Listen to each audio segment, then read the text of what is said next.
افضل لاعب عندك، اعطيني تشكيله شلون تلعب.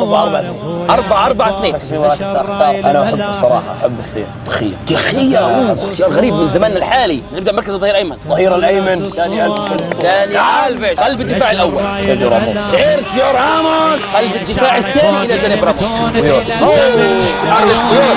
الظهير الايسر ارجوك اطلع من اسبانيا خلص. روبرتو لاعب الارتكاز فييرا يا حبيبي. باتريك فييرا.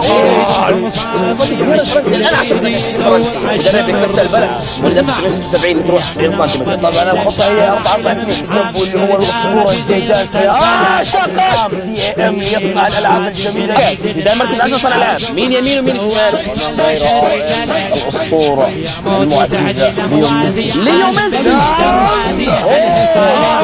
ميسي في مركز القديم، مركز الRM او الجناح الايمن اللي ممكن يتحول الى جناح او كل لاعب. من على الشمال؟ اسطوره نيمار. لعب عليك بيسار. انا خليته نيمار وميسي وزيدان وباتريك فييرا. يعرفوا ولا مين الاثنين اللي تركتهم في الامام؟ راس الحرب الاول رونالدو البرازيلي. لويس نازاريو دي ليما رونالدو الظاهره. وعليه يساره رونالدو كريستيانو رونالدو.